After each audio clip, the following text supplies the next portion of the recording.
ever get any money from Costello? No. And did you ever get any money from Meyer Lansky?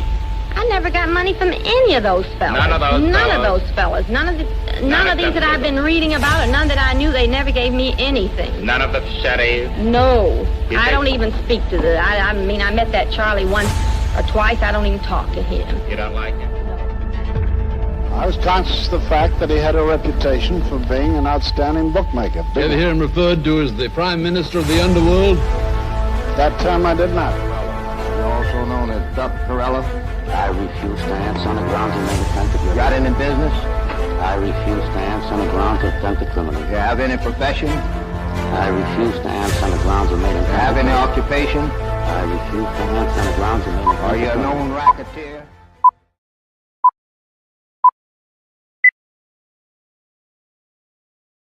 Welcome Friday night. It's the grand jury. We've got some brand new, fresh grand jurists on the panel tonight. We're having some crazy audio issues, so I don't know if they're actually going to be able to talk to us tonight every time we ask them a question, or maybe they just got us on mute and they don't want to say what they want to say. But I do expect to have some technical issues, so bear with us, folks. We got work through. We've got our producer on the job, Big Ron, tonight, that hopefully can keep this thing moving for us.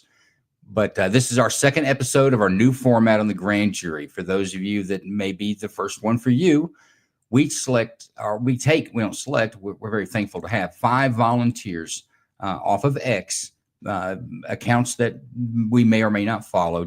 We just put the word out. But these folks volunteer their time on a Friday night to review evidence as of grand jury would review evidence, review the things that the evidence that the state presents to a grand jury for a grand jury to use a pretty low level of standard of proof, which is probable cause, which is kind of like more likely than not. It is the standard of proof that they use to decide whether the accused is going to go stand before a judge and a jury, or is the accused no-billed. In that case, they go back to their lives and no charges filed.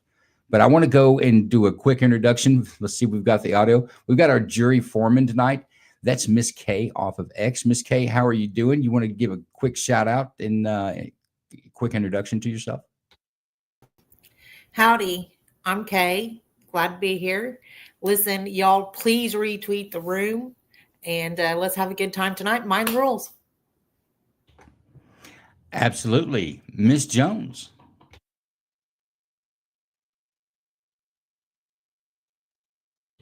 We'll come back to Miss Jones. How about jury number 4, Charlie Sue?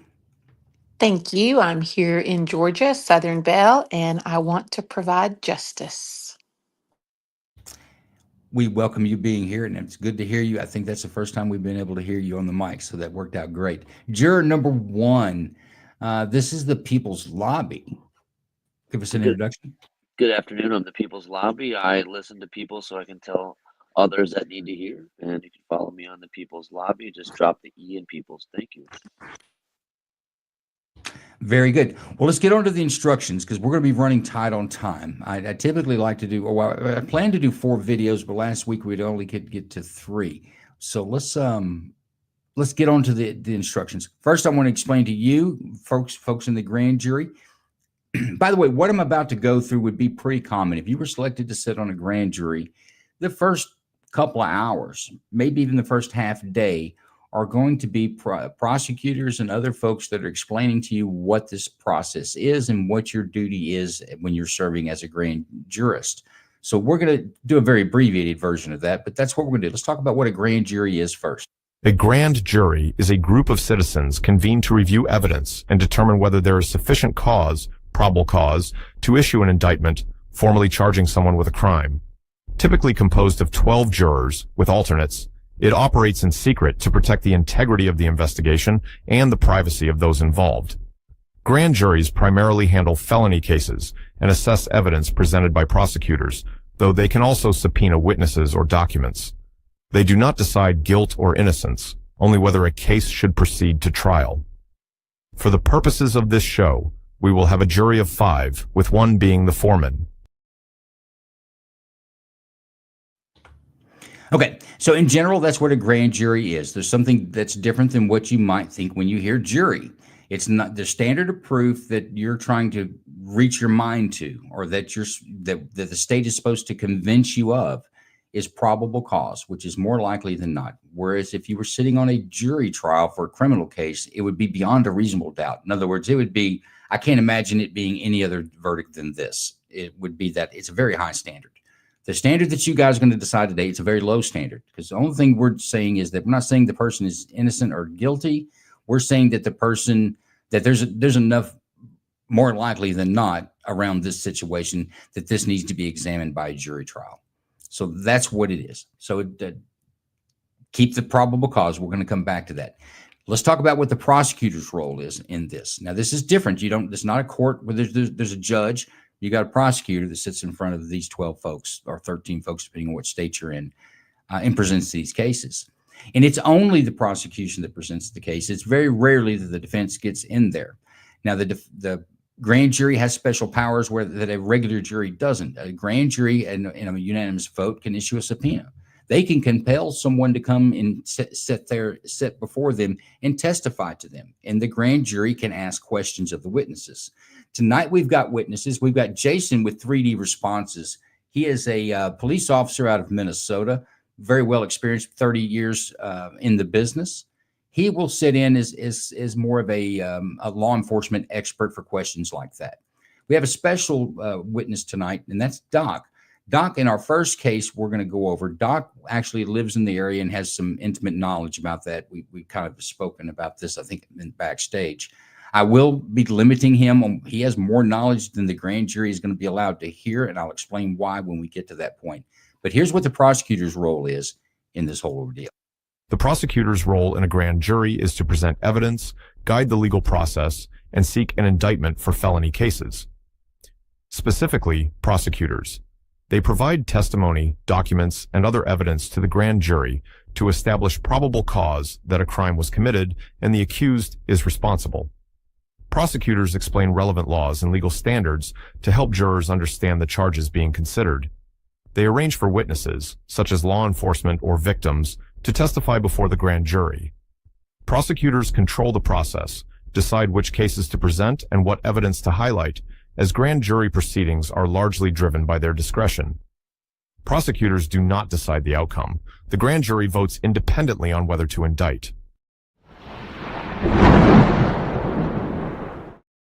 Okay, so that's my role tonight. As a prosecutor, I explained what the other two gentlemen that are in here, what their role will be. They'll be witnesses. I may call on Doc on the first case, whereas I bring him up as the state to ask him a question or two. But you as the grand jury, when it comes to the deliberation, or we come to the examination phase, you will be able to ask them. And let's go to the next phase, which is the examination phase. There's some things, well, let me back up. There's some things we need to know. Tonight, we're really going to be looking at use of force by law enforcement. So there's some definitions and there's some things we need to know about that. Use of force by law enforcement. A peace officer is justified in using force to the degree they reasonably believe is immediately necessary to make or assist in an arrest, search, or to prevent escape after arrest, provided they believe the arrest or search is lawful and identify themselves as a peace officer, unless their identity is already known. Deadly force by a peace officer is justified only when necessary to defend oneself or others, prevent escape from a detention facility, and the officer reasonably believes the suspect's conduct involved deadly force or poses a substantial risk of death or serious bodily injury to others if the arrest is delayed.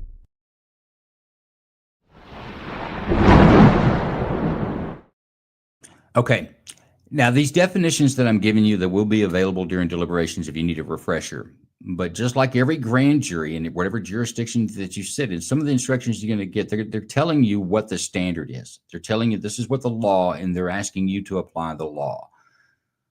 You guys that followed me, you'll hear me say things like the law is, the court system is kind of intentionally to keep the emotions out of it until after guilt. But prior to guilt, they try to push the emotions aside and just look at the evidence. And that's what we're going to ask you to do here as the grand jury. But pay attention to these definitions. The next one is a reasonable person standard. This is the standard for which you're supposed to view all actions of any person accused or standing before you today. The reasonable person standard. Objective, not subjective. The standard does not account for the actor's personal fears, biases, or unique mental state unless they align with what a typical person would experience. For instance, a defendant's paranoia does not justify excessive force unless the circumstances would cause a reasonable person to fear imminent harm. For peace officers, the reasonable person standard applies to whether the officer's use of force during an arrest was necessary and proportionate based on what a reasonable officer would do in the same situation. Graham versus Connor, 1989, a U.S. Supreme Court case applied in Texas, assess reasonableness from the perspective of a person at the moment of the incident without the benefit of hindsight.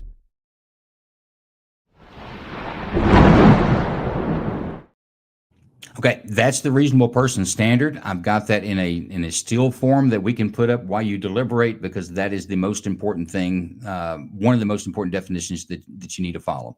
And that's kind of our definitions. Now let's talk about the rules of our show, because this is a mock grand jury. It's not real. So we have to modify some of the rules. But here are the show rules. Rules of the show.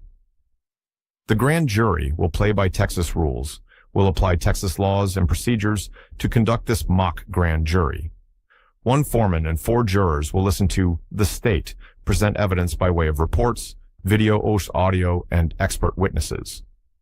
Presentation phase, the state will present all information available. Examination phase, jurors may ask questions and request a second look at presented evidence or information. Deliberation phase, the foreman will lead the discussion and conduct as many votes as needed to arrive to a majority, 3+ votes, for a verdict.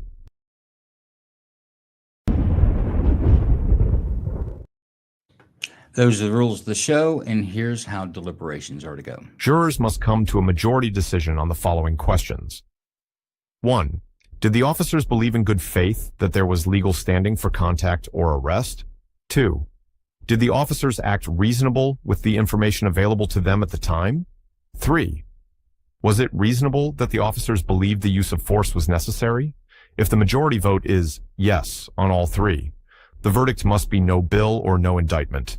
If the majority vote is no on any of the 3, the verdict must be true bill or indict, sending the matter to criminal trial. Jurors will have 10 minutes to deliberate and come to a decision.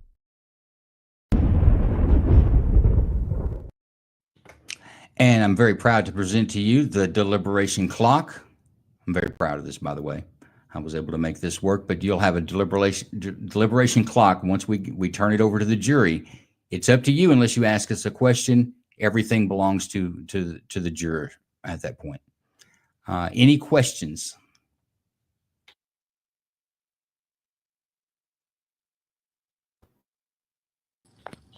I just sent a question in the chat to see if you could put the rules in there so that we can all kind of keep that. Well, I'll tell you what, I've done one better for you. When it's time for those, you ask for them, just like it would be in a grand jury. You ask and you will get.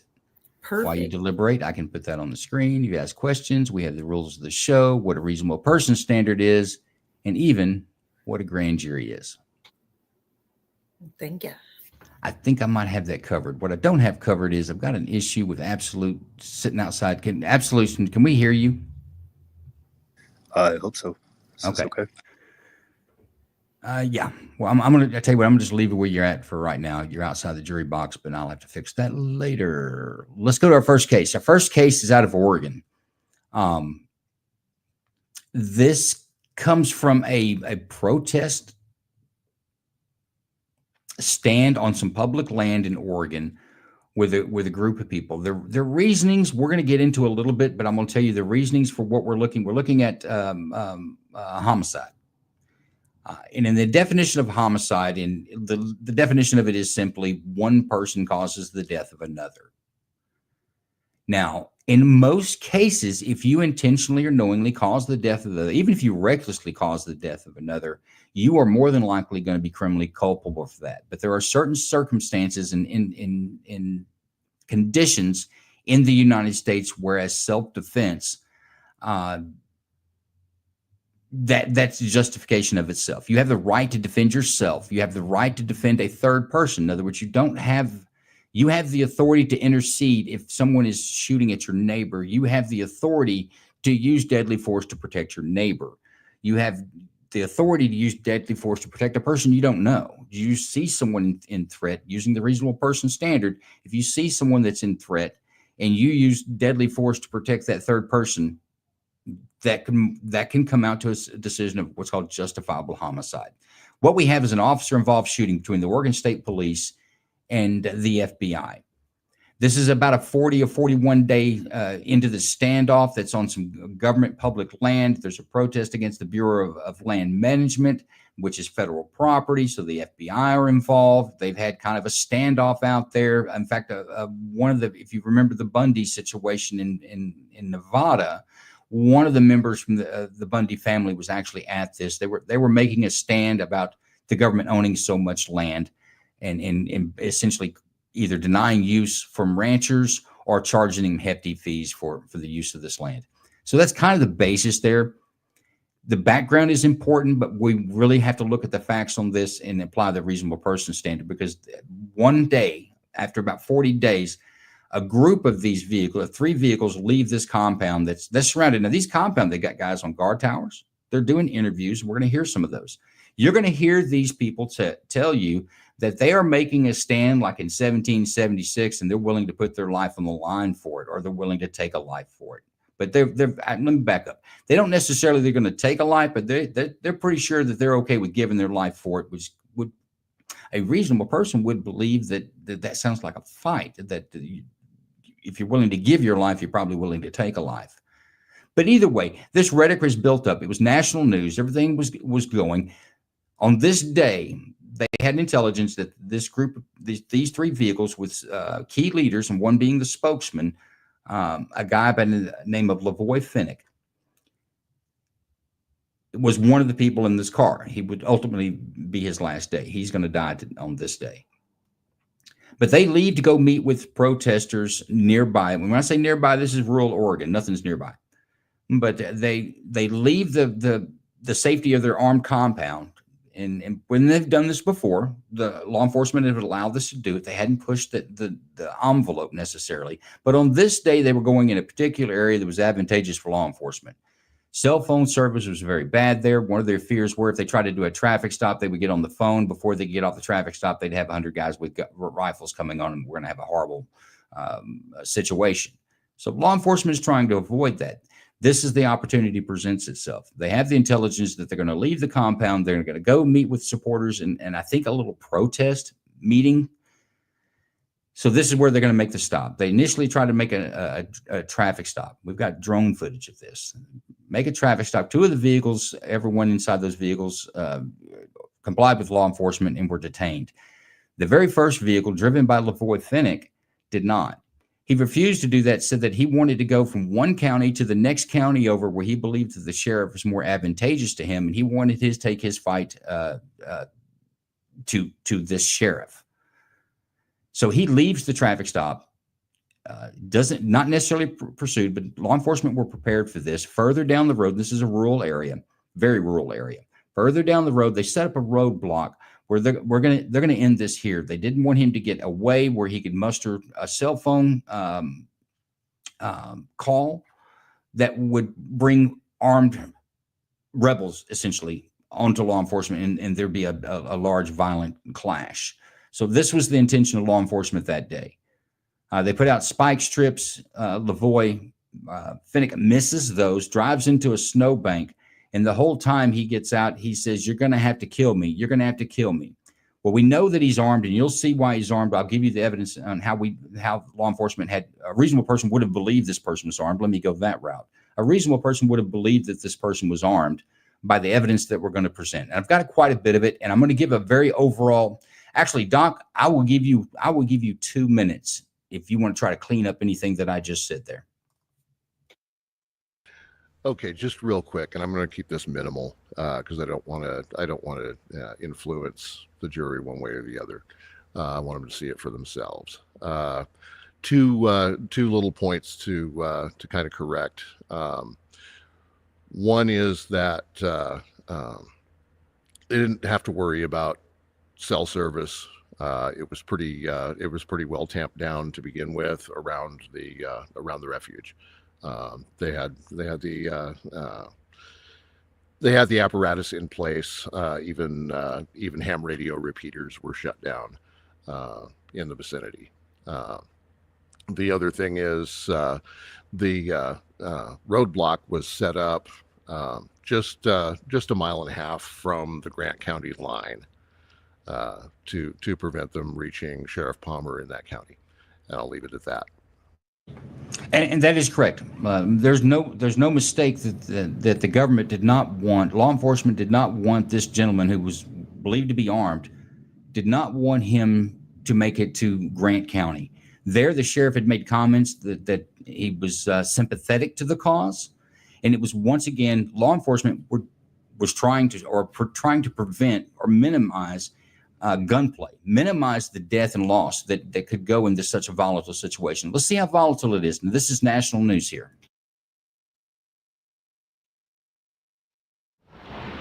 Armed anti-government protesters occupying federal land at a national wildlife refuge and calling on militia members from around the country to join them. ABC's Neil Karlinski has the latest, joins us from the scene there in Burns, Oregon. Good morning, Neil. Robin, good morning. This is the wildlife refuge that militia group has taken over. And take a look, you can see they've actually draped an American flag over the sign here, and those cars down there are part of a makeshift roadblock that they've set up. There has been no violence at all out here, but this group does say they are prepared to defend themselves if necessary. Overnight, ABC News is taken inside the standoff, where several dozen militiamen, some openly armed, are camping out for a second night at this federal wildlife refuge. There's no vandalism. We want to leave this place the way we found it. Their claim that this land doesn't belong to the federal government, but to the people. This refuge here is rightfully owned by the people. The group vowing to occupy the outpost for years. I am 100% willing to lay my life down to fight against tyranny in this country. In this clip, first posted to Facebook, one of the reported militiamen overheard issuing a call to arms, urging others to join them. We need you to bring your arms. It all started Saturday at a large rally protesting the jail sentence of a pair of ranchers, Dwight and Stephen Hammond, both scheduled to report to prison today to serve a 5-year sentence for an alleged arson fire on federal land. I'm going to jail for 5 years for 127. Seems like a bit of an overkill. The attorneys for the men, who already served some time for this conviction but were released, claim they set the fires to prevent an invasive species of plant from growing on their land. I love you! We support you! While at the rally, a large group broke off after one of the leaders proclaimed, "Those who want to take a hard stand, get in your trucks and follow me." Nevada rancher Eamon Bundy leading the protest. His family making headlines in 2014 after his father faced off with federal agents in Nevada over cattle grazing rights. Today, he says his actions will be peaceful. Schools in the area have been closed as a precaution. In the meantime, those ranchers whose arson charges started all this say they do not support what's going on here. They plan to report to prison as scheduled peacefully later today, George. Thank you, Neil. We are joined from the compound now by Eamon Bundy and Lavoy Finicum. Thank you for joining us this morning. Mr. Bundy, let me ask you, the County Sheriff David Ward has called your group's actions an attempt to overthrow the federal government to spark a movement across the United States. Is he right? Okay, boy, our format got screwed up there. Let's see. We'll try that. I wanted to make a pause there. Take note, this is Lavoy Finicum in the light hat, the light cowboy hat that's speaking here. And the reason we're even listening to this, I want you to hear the rhetoric or what law enforcement was hearing during this lead up to the events that led to Mr. Finicum's death. Absolutely not. We have worked with him for several months now, trying to get him to stand and make a stand for these the Hammonds. He's refused to do it, and we have tried the prudent methods to get government to at least look at this and say, hey, there's something wrong here. The rest of America can see that there's something wrong. But you know that the Hammonds, for some reason, the sheriff is not listening. But the Hammonds themselves are actually giving themselves up. They're saying you do not speak for them. Oh, I do not speak for the Hammonds, but we have spoken many, many times, and we understand each other on this issue. And the Hammonds are only going to jail because they just feel there's nothing else for them to do. But they very well know that this is wrong, along with all their neighbors and the other ranchers in the area. They understand that this is very wrong that's going on. So how does this end? Your brother Ryan Bundy told the Portland Oregonian that you and your group is willing to kill and be killed if necessary. Well, I think when people are defending their rights, that's always what we have to stand on. We have to be willing to say, look, we'll do what it takes to defend our rights. And if we're not willing to do that, they'll be taken away. If it's peaceful, why are you armed?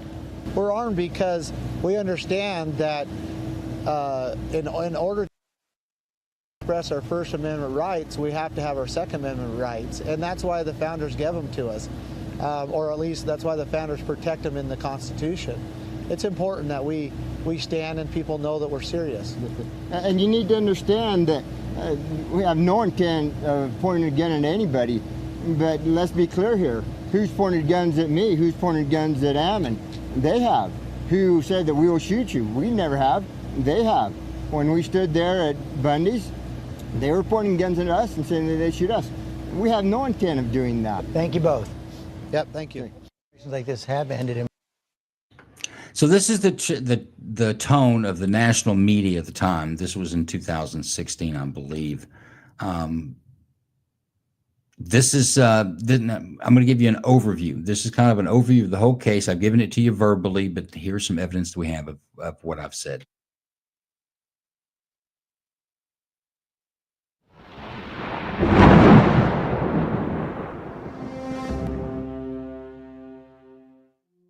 This is not just a little occupation.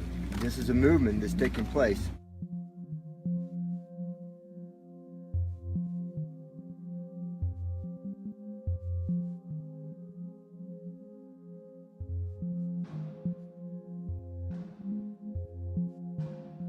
We're not terrorizing anybody. We're threatening nobody. We mean harm to nobody.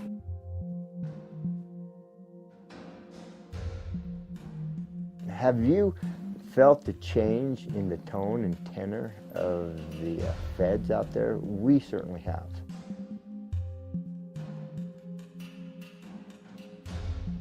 They have become more hardened, and when they step out of their vehicles, now they're stepping out with their rifles, and they're not willing to engage in just friendly dialogue.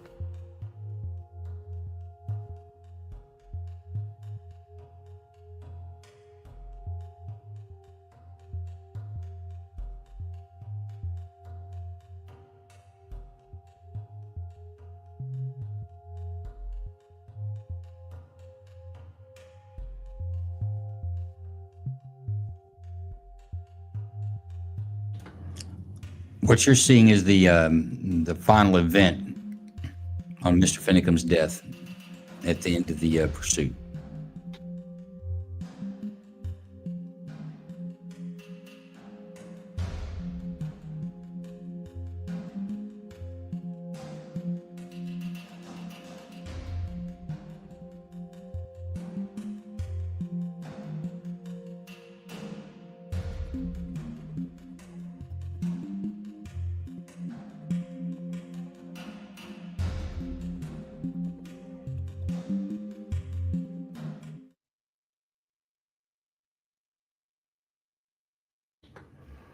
Okay, that's a bit of an overview of pretty much what I've said. I told you that Finicum lost his life that day. Let's go into some of the details of that.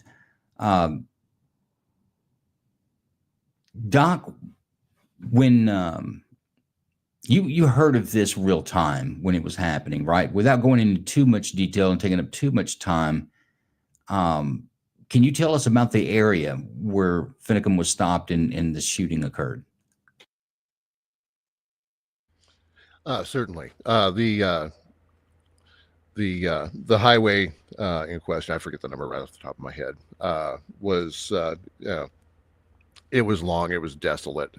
Keep in mind that the counties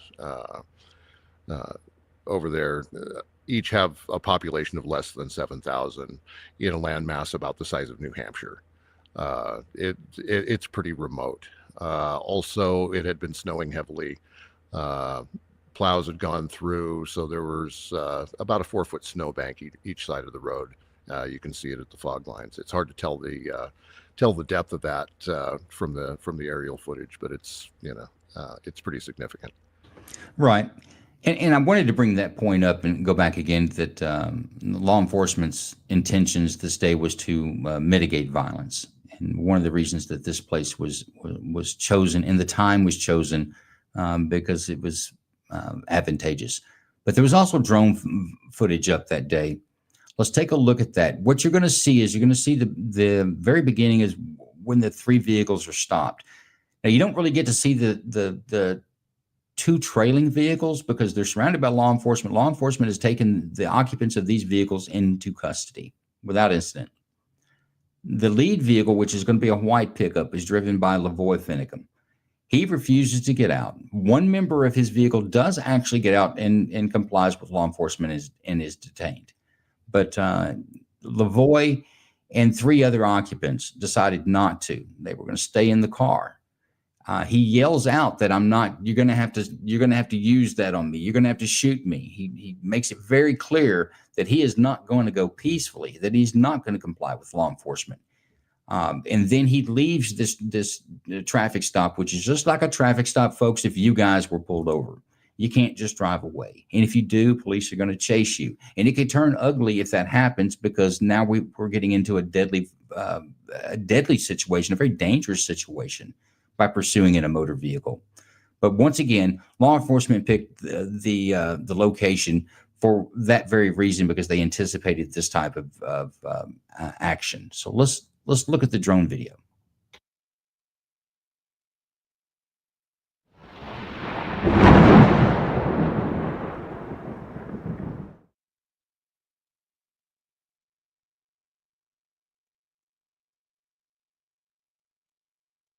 Now, this is the end. You're going to see the end first. Now, at this point, Finicum has left. This is trailed by a law enforcement officer.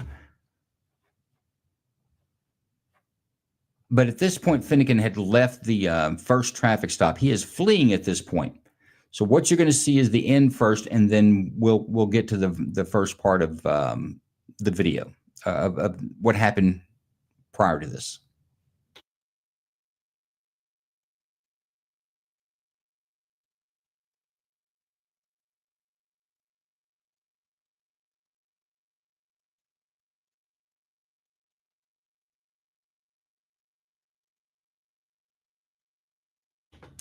Let's break this down just a little bit. You've got Finicum, he's removed himself from the driver's side of the vehicle with his hands up. Now he's saying, you're going to have to shoot me. But it comes a point there you see where his hands go from up to down. If you'll notice in the we have interviews to where he is giving it. I think we've already seen it. He's got a shoulder holster on with his weapon on his pistol on his left side.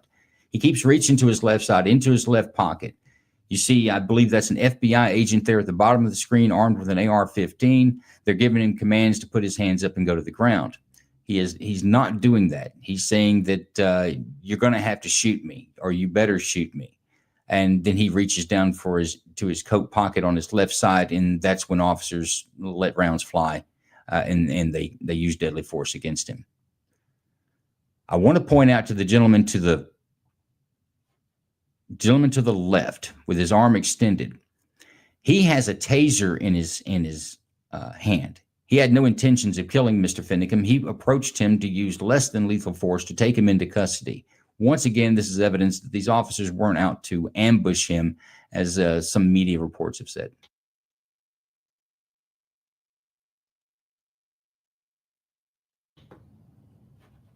Let me get a pause here in the right spot.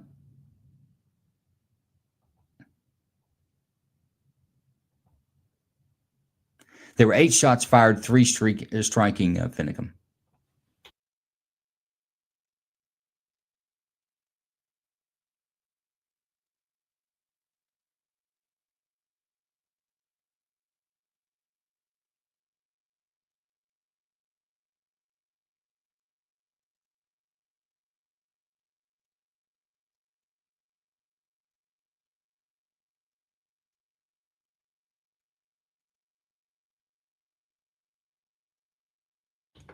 And here they're removing the three other passengers that were in the vehicle, and they were taken without incident.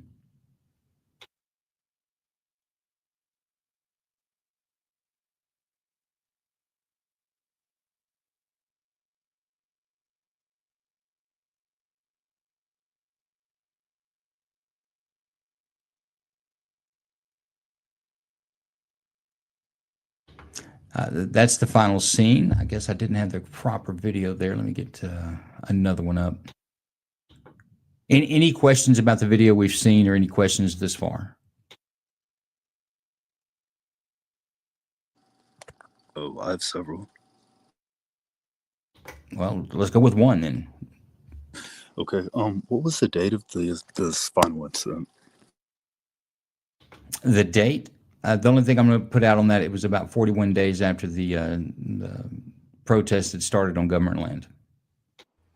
Okay, it was January 27th, 2016.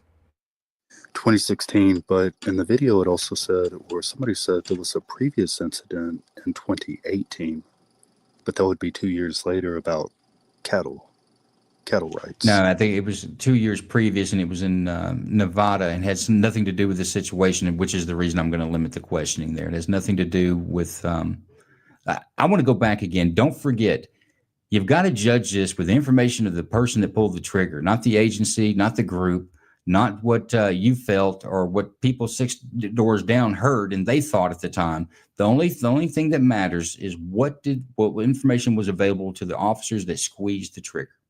Because when at the end of the day, if you find this is not justifiable, then you're not going to put the FBI on trial.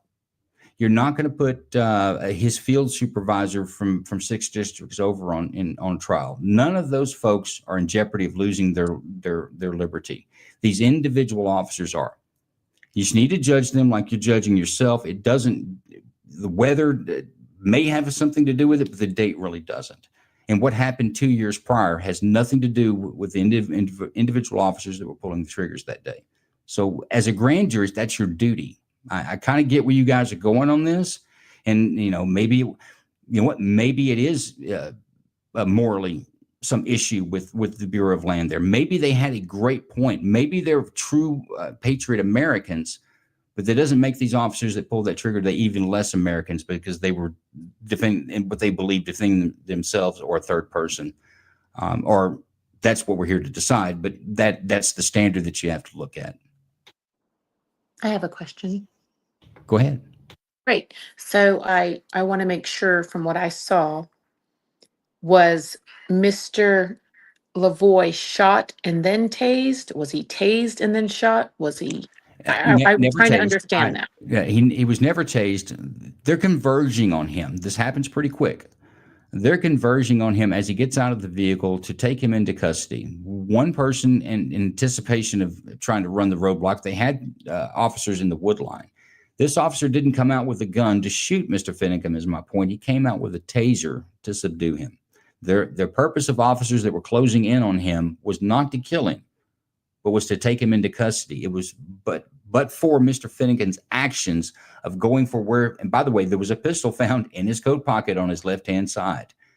By taking his right hand to his left pocket, not once, but twice, officers felt that they needed to put him down and use deadly force at that point. My point to bringing up the taser was it wasn't the intention of the officers that day to kill Mr. Finicum. Okay, but I have a question as well. But did they tase him, and did he end up laying on the ground if they did tase him? He was not tased. He was only struck by bullets, gunfire. The taser was never deployed by the officer. Why didn't they go with the taser first to deploy before shooting? Well, that's deliberations. Let's don't dig too deep in that. Let me get to some of this other stuff, and then let's don't dig too deep in that just yet. Actually, you know what? I think we can. I think we're okay with the. Anybody have any issues that there was less than a minute prior to the video that we're seeing, there was an actual traffic stop that Finicum ran from? Everybody okay with understanding that being a fact without watching the video because it's quite long? Well, okay, it would have helped to have been able to actually see the traffic stop, but if it's too long, then I understand. All right, well, give me a minute. I'll get it up.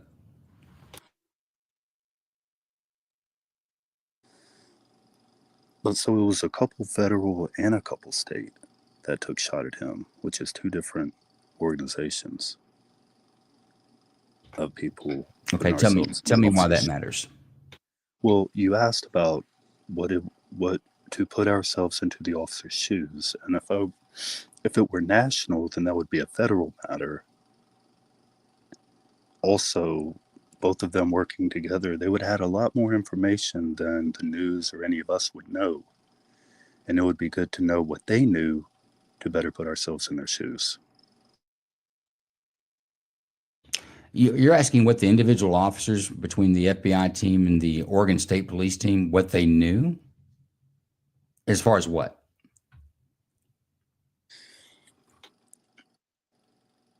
Well, what they knew about this guy.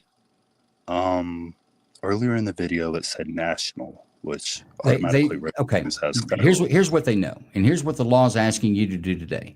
What information was available or should have been known by the actors of the time, and it's going to have only thing to do with the use of deadly force, the actions of about 3.5 seconds. This is the only thing it is. You're not trying this as far as a jury trial or a civil trial. We're just not going to get that level of we're not going to be able to be that granular.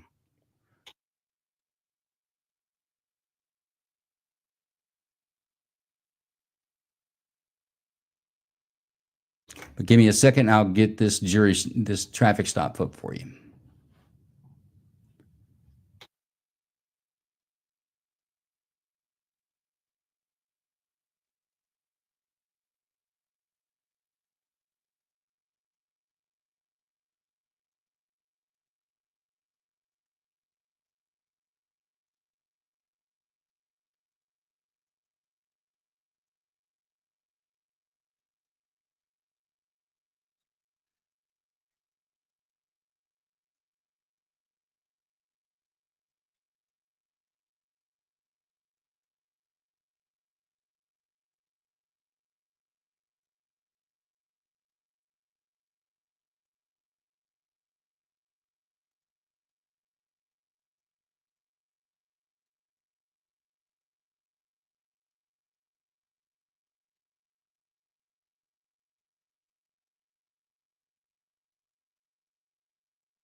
All right, this is Finicum. That's him speaking there in the white vehicle. You're seeing drone footage, but you're also seeing video from inside the vehicle. And I'm gonna tell you that I hope you guys are sophisticated enough. You can't use this conversation inside this vehicle for the officers that are going to make a decision in a minute and a half. They're not even at this location. You might be able to take some of what he is yelling out the window that could have been relayed by radio to officers ahead of things that he's saying. So pay attention to what he's talking to the police. But the interior conversation really doesn't have anything. There's no way that you can put it in there. The law doesn't allow it because the officers down the road would not have known this until after the cell phone video was recovered some days later.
He acknowledges the pursuit. They're coming up fast.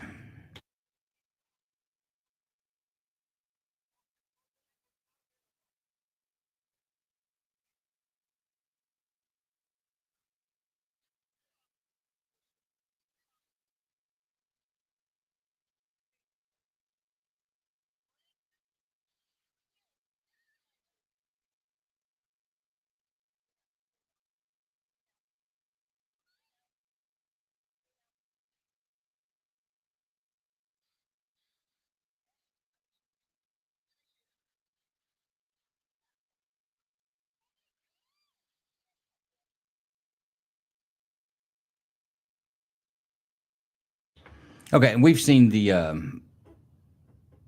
external video of that from what happens there on after. I think we're to the point where if you guys we're definitely in the examination phase. Any more questions or any more evidence that we want to see before we go into deliberate on this one?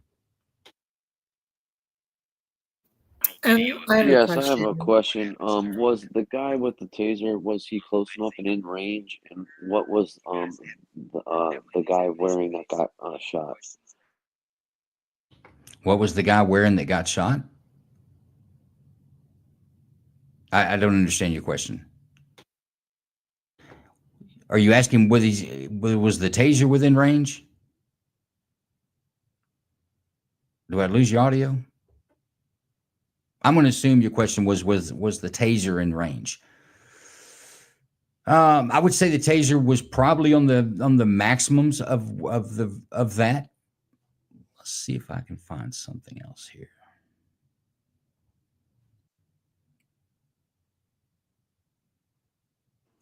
This is juror number 4. So from what I saw, on the left side of Mr. Lavoy Finnegan was the taser officer. On the right side was the officer with a handgun, if that's correct. The officer, if you look at it like a clock, Lavoy being the center of the clock, with the vehicle being 12 is what I should say. The vehicle direction being 12. The officer at his 9 o'clock comes from the woods with a taser. And with I think the earlier question was he in range with the taser? He was pretty close to that. I don't know if Jason wants to make a comment about this taser deployment, and maybe it's, I guess what you're asking is why didn't they tase him instead of shoot him? Jason, do you want to chime in on that? Well, the question was what was he wearing, and Mr. Lavoy Finnegan was wearing all dark black, and he's to the left of the vehicle. That was the question. Are you asking where Mr. Finnegan is? Juror number Manly Voice, wasn't that your question about what was he I think his wearing? audio's falling out. And that's what it was, is what was he wearing? And looking at what you currently have on the screen right now, he's 9 o'clock left of the vehicle. The officer with the gun is at the 5 o'clock, and the gentleman with the taser is at the 9 o'clock left of Mr. Lavoy Finnegan. But he's wearing winter clothing, and I'll just, if Jason won't answer it, I will. The likelihood of taser being effective with winter clothing on is probably not good. So they, it's juror number 2, Ms. Jones. So they didn't deploy the taser, but did he tarnish or varnish his weapon, making the officers want to, giving them justifiable reasoning to shoot? Okay. He may have had the weapon on him, but the question is, I'm with you. Let me answer the question. You guys can deliberate. So here is Finnegan coming out. He is in the center screen. It's kind of fuzzy. He comes out with his hands up, which is fine. Officers are giving him commands to go to the ground, prone out. He's not doing that. He doesn't stay near the vehicle. He walks away from the vehicle, and he's saying, "You're going to have to shoot me. You're going to have to shoot me," is what he says over. Oh, hell, I lost the video.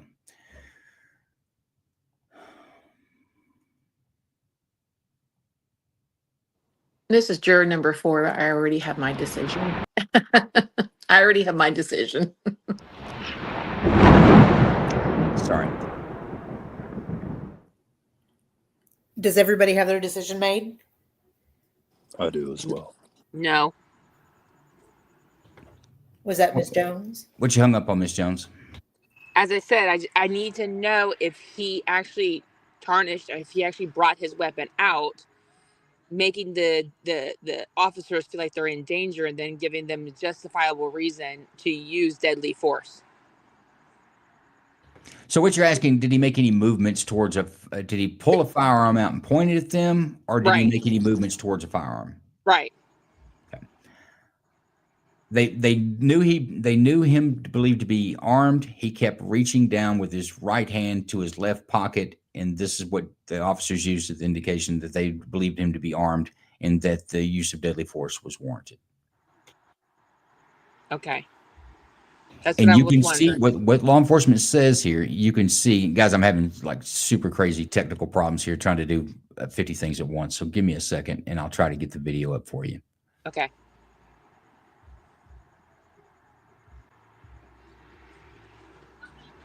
Okay, there he is. He's out of the vehicle. He's saying, you're going to have to shoot me, just like he said on the traffic stop earlier. You know, you're going to have to use that, put the bullet in the head, make it quick. He's telling officers that right now as he's standing outside the vehicle. And we're going to advance it slowly. But you can see his hands are up. No officers are shooting him right now. Mm-hmm. No one's shooting him. No one's shooting him. Hands are up, hands are up, hands are up. We're going to get in a little tighter here. Blurry, but his hands are still up. Now the hands are down. They're going down now. He's going down to his coat pocket. Now you see the officer at about 5 o'clock. He's got an AR-15, I believe, and the officer to his right is armed with a pistol. Now he hasn't shot yet. Now arms are back up. They're telling him, go to the ground. He puts his arms back up. Arms go back up again. So they've been down to his waist once towards the pocket. Now they're back again, going back towards the waist of the pocket. Now he's going to turn. Now pay attention. He's facing this officer. Now he's going to turn around. You see the officer at 9 o'clock coming out with his arm stretched. He's got a taser in hand. His intention is to take this man into custody, not kill him. I think this is important, that there's a taser in his hand. Now, look at his posture now. With one hand, as if you were going to reach into your inside breast pocket and pull out a something out of your pocket, like a wallet or something, or a phone that you might keep inside of a breast suit pocket. His elbow's in that direction with his other hand reaching across.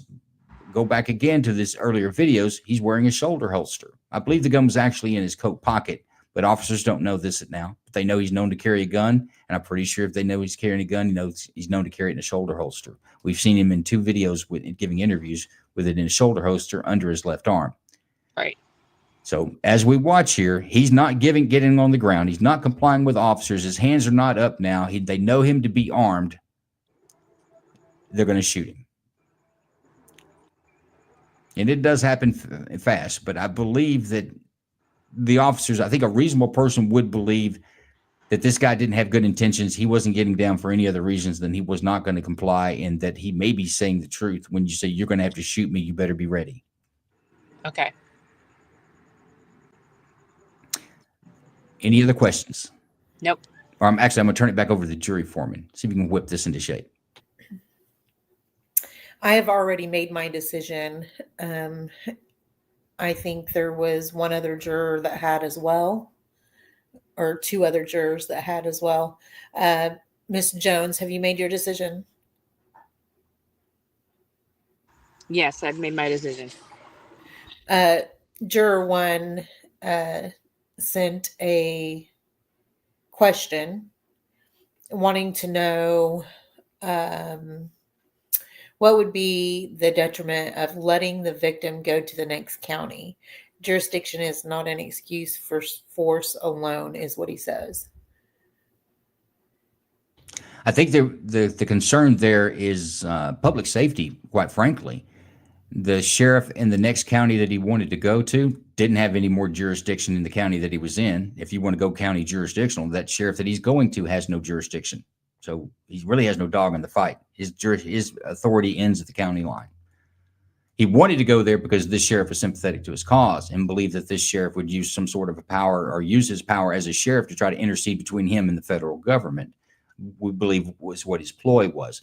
But the other hazard to that is that he gets a point where they can get cell phone service. Even people that aren't on the compound, there are folks everywhere that they're concerned with. They've already shown a propensity to put out a call and have armed gunmen come stand with them at a siege. So it's not. I don't believe it's out the reasonable person realm to believe that this is a credible law enforcement concern for him getting to the next county and being able to rally more force. Right now, he's isolated. Let's do it now, I believe, is the law enforcement stance on this.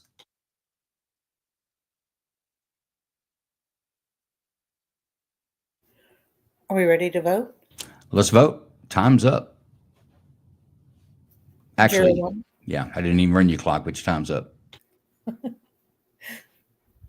Juror 1, no bill. Juror 2.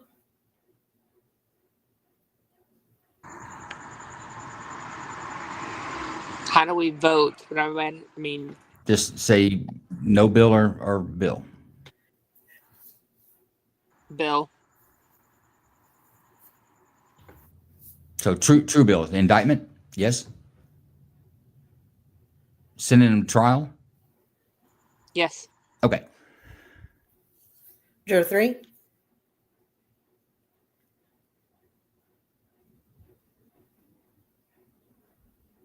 Okay, moving on to Juror 4.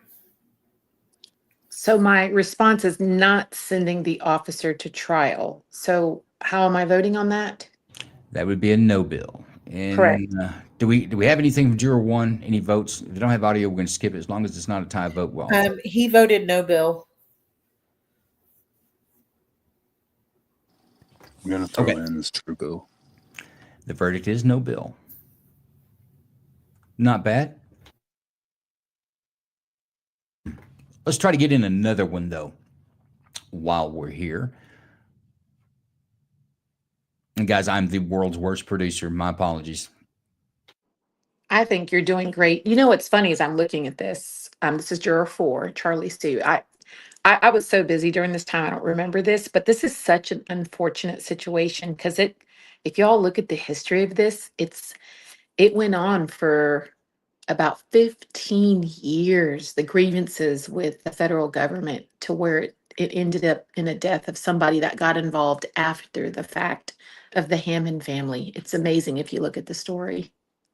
Well, you go back into the history, and I'm sure Doc can contest to this as well. The whole idea, or the way the federal government's managing federal lands there, it's almost restricting and choking people out. Anyone that's not some person that lives in the city and gets Starbucks and the complete consumer, if you live on the land or you want to live in a rural area out west, it sounds like it's pretty difficult to do. I'm curious how much of that land is federally owned land and how much of that land is privately owned. And that seemed to be where the challenge was with the protesters and the Hammonds. You know what? I believe Doc can answer some of that. Doc, how much of Oregon is owned by the federal government, and how much is in private hands? The official number is 54% of the state is federally held between Bureau of Land Management and U.S. Forest Service. I think the actual number is more like 58% or more. BLM Oregon has an annual discretionary budget of $25 million for land acquisition, and they're pretty ruthless about it. So are they acquiring more private land under the federal? Yes, they are. Yeah. Actively. Yeah, therein lies the problem. Right. That's big government. The more land they have, the bigger their budget, and they can expand. Exactly. No, and I'll tell you, that last case we looked at, I call that lawful but awful. I can't hold any individual officers, can't say that if I was in the same boat with the same information, I might not have done the same thing. So I agree with the no bill, actually. But I'm torn on the other part. I kind of agree with the protesters. Why does the federal government have to have this large swath of Western lands? You don't own that much. The feds don't own that much of Texas. But when you get out to these Western states, it seems that it was intentional. Well, we'll make you a state, but we're going to keep most of your land. But what does that do for people that want to buy a house, or you want to move into the country, or you want to build that's outside the Portland area in Oregon? You're almost everything you do is on federal land. If you want to raise cattle, you're dependent on the federal grazing, the permit giving by the government so that you can raise cattle. I find that insane. Well, what kind of resources does Oregon have versus Texas, who has the major resource, which is why they don't allow it to happen, and why Texas is allowed to remove Texas, when itself? Texas entered the union, that was one of the things. We maintain possession over all of our lands. Any land that the federal government has in Texas, they've had to purchase. Fort Hood, the only thing the federal government doesn't own any part of it. It's all leased between the state of Texas, who does the containment area, the built-up area, but all the ranges are old ranchers. Now, is that because it's written within the Constitution, where Oregon doesn't have that? We're not going to be part of your party unless this is the way it is. Yes, it's written. There you go. That's the reason it is in Texas. Guys, I want to go to San Diego, California. Here we have a traffic stop turned into a shooting. You had officers make a legal traffic stop, make contact with an individual who becomes non-compliant at some point, to where an officer opens the passenger door to go in. He's also making some furtive movements. By the way, a furtive movement is kind of a suspicious movement. Like if somebody goes to their waistband where a gun is normally carried, you could consider that a furtive movement.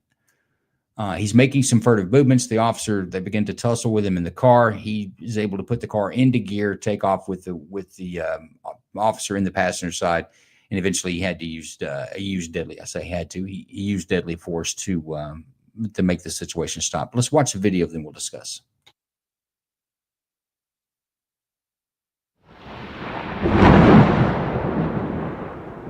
On Thursday, November 7th, 2024, just after 9 o'clock in the morning, 2 uniformed San Mateo police officers in a marked unit conducted a traffic stop for vehicle code violations in the area of 7th Street and Western Avenue in the city of San Bernardino. Once the vehicle was stopped, both officers had approached.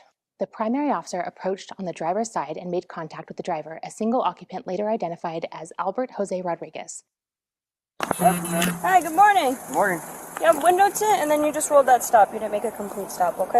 She informed Rodriguez why he was stopped and asked him to roll down the passenger side window, which he did. Stop, okay? That's why I didn't make a complete stop. Right. I thought I did. You didn't. It's a California rule. But can you just roll down all the windows, please? Yeah. This gave the secondary officer a better view inside of the car to watch the driver's hands and to see if there was anything in plain view that might hurt the officers. The primary officer asked Rodriguez for his driver's license, registration, and insurance. He began looking inside of his front shirt pocket. Then he began looking inside of a backpack, which was laying on the front passenger seat. Rodriguez seemed to not be able to locate the items, and then after enough time had passed, the backing officer told Rodriguez to stop looking for the items. Take your hand out of the bag. You know how the rules, right? I don't have nothing in there. It's cool. You know how it goes, right? But I don't have nothing in there. He was then instructed to take off his seatbelt. Why don't you go ahead and take the seatbelt off the seatbelt? The demeanor of Rodriguez then changed. He began reaching in towards a pocket in the front of his sweatshirt, which caused the primary officer to grab a hold of his hand. Hey, get your hands out of your pockets, dude. The backing officer now had his handgun pointed inside the car because he was also afraid that the driver might be trying to possess a weapon.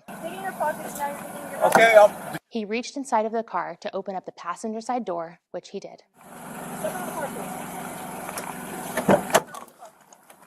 Then you can see the driver tried to flee by putting the vehicle in drive. The backing officer grabbed a hold of Rodriguez's right arm, in which Rodriguez stiffened and actively fought against the officer, trying to control him.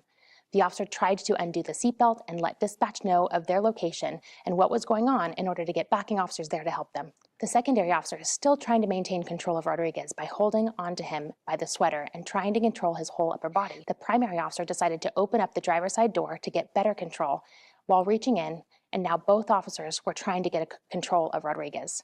The secondary officer was now leaning completely into the vehicle over the passenger seat to get a hold of Rodriguez, who was thrashing back and forth, fighting the arrest and resisting. In their body-worn camera video, you can hear the vehicle's engine start to rev.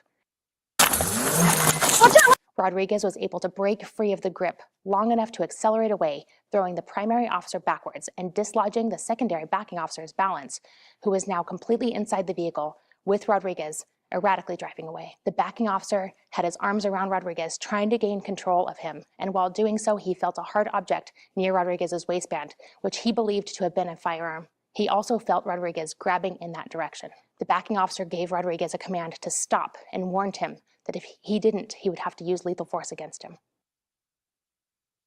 Stop! I'll shoot you! While Rodriguez refused to comply and believing that Rodriguez was armed and now driving in a vehicle out of control, the officer fired one round at Rodriguez. Rodriguez let go of the steering wheel, and the officer was able to gain control of the wheel and attempted to steer the vehicle out of the way of bystanders and other motorists. Eventually, the backing officer was able to turn the vehicle towards the side of the roadway and slow it down by going up and over the curb, where it came to a complete stop.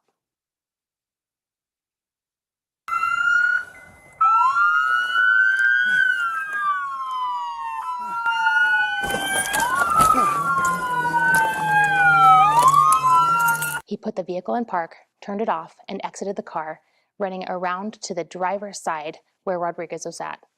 The officers removed Rodriguez from the vehicle and placed him in handcuffs. And then we'll get Mayday. You're good, you're good. Rodriguez was unresponsive, so the officers started life-saving measures. While doing so, the firearm that Rodriguez had been previously grabbing for was located in his waist area, inside of a makeshift holster. Medical and paramedics were called to the scene, where they also gave life-saving measures. Rodriguez was later transported to the community hospital, where he succumbed to his injuries. Rodriguez was found to be a convicted felon. He served time in prison for robbery in addition to assault with a deadly weapon charges. The firearm that Rodriguez had in his possession and had tried to grab for was a loaded 9mm Sig Sauer that had been stolen from the city of Colton. Okay, there's the premise or the incident that occurred. Had a traffic stop which was failed to stop at a stop sign, and possible window tint investigation. Maybe some furtive movements, I believe, was going on inside of the vehicle. They asked him to take his seatbelt off. He put his hand into his pocket. The officers decided to ask him to remove him from the vehicle to continue their investigation. I say they have legal standing, or the state says they had legal standing to be there, that it was a valid traffic stop, and that the actions occurred after that, again, were valid and proportional to what a reasonable person would have seen in the car. Even after the fact, the officer didn't know for sure he had a firearm on him until after deadly force was used, but eventually, lo and behold, he did have one. Now, we've got Jason here, can answer questions on the law enforcement side. That's pretty much the presentation phase on this one, folks. The video, you see what it is, and that's the evidence that we have to go by. So we'll move into the examination phase on this one. Any questions?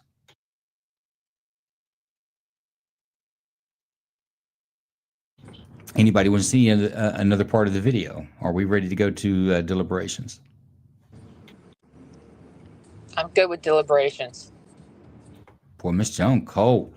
If you're sitting on my grand jury, I want you to pause for a minute, at least get a little misty-eyed before you put me in jail. No. Sorry, no. So no other questions? We'll go to Foreman. Are you ready to go to the deliberation phase? I'd say we're ready. I've already got my decision, and it looks like Juror 1 has his decision. Oh, did we lose Sue? Wasn't that her name? Connie Sue? What was her name? Charlie Sue. Yeah, I hope she'll come back. All right, your clock's going. 10 minutes to make a decision on this. All righty, Miss Jones, do you have your vote ready? Yeah, I have my vote ready. How are you voting? I'm going to vote for, is it no bill, which is justifiable on the cop side? Yes. Yep. Juror 1, are you no bill?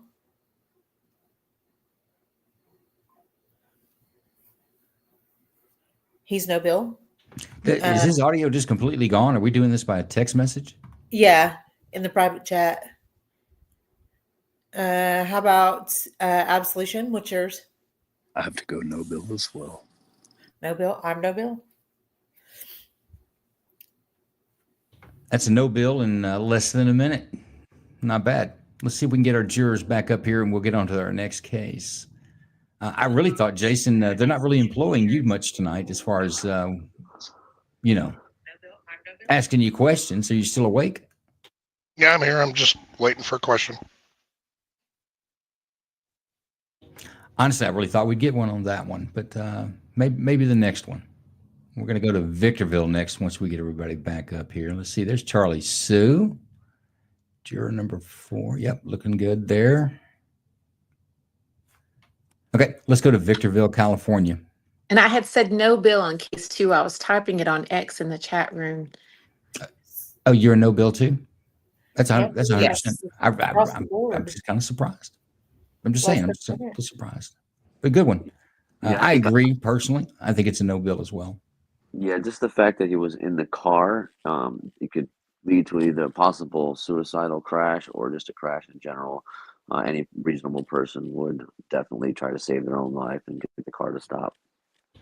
No, I agree. And man, imagine how rough that would be. You got to cap a dude and you can only steer it. So you got to ride in there with him for a minute until it comes to a halt. That's a rough He kept story. reaching for stuff that he shouldn't have been reaching for versus his hands on the wheel, or saying, hey, my license and registration's in my backpack, and giving instructions to the officers. Yeah, there's ways to handle this versus the way he did. Yeah, on the streets, you call that he was acting hinky.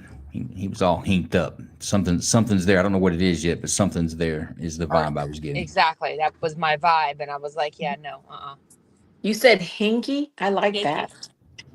Yeah. Yeah, he was acting hinky. You don't want the police Maybe start the thinking people you won't know acting where I'm hinky from. because they're going to start doing things for you or to you. Because hinky's never a good thing. You never know where hinky's going to go. It's never. Well, my good. husband likes when I'm hinky. I think that's a different. I think that's a different definition. That's a different definition. That's a whole different use of the word. Yeah, we talk about that in the after party. Let's go to Victorville, California. This one, well, let's let the video speak for itself on this one.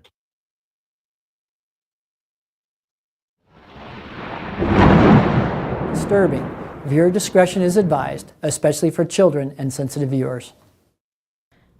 On Friday, December 1st, 2023, at approximately 1:43 p.m., Sheriff's Dispatch received a man-gun call at the Arco AM/PM convenience store located at 13660 Bear Valley Road in Victorville. The reporting party informed Sheriff's Dispatch that a male and female were inside the store, and the female indicated to the reporting party that the male, identified later as Jorge Cardenas, was armed with a gun and had threatened her. The female asked the reporting party to call 911, and then she hid in the store's bathroom. As deputies were on their way to the call for service, the reporting party relayed to dispatch that Cardenas was now in his car, a silver Altima, which was parked in front of the store. The following is the dispatch audio from the 911 call made by the reporting party. Hello. 911, what is the address of your emergency? It is 13660 Bear Valley Road. Is that a business or? Hello? It's a business. It's a business now. Okay, what's the name of the business? The AM/PM on Bear Valley and Amethyst. Okay, do you need police or paramedics? No, I need the police. I have a customer that went inside the restroom and she says that she's with the guy. The guy's outside in a silver Altima and he is threatening her and he has a gun. And I can't get a plate number. He doesn't have it. So I'm sorry, the guy's in the bathroom? The girl is in the bathroom, the girlfriend. So who told you this information? The guy okay. Car. I know, but who told you the information? The guy or the asked me to call you, the girl. Okay, and she's in the bathroom? She's in the bathroom. Okay, just a minute. And what color vehicle is he in? It's a silver Altima. I want to say like 2019. and it doesn't have a plate in it. And he has a gun in the car?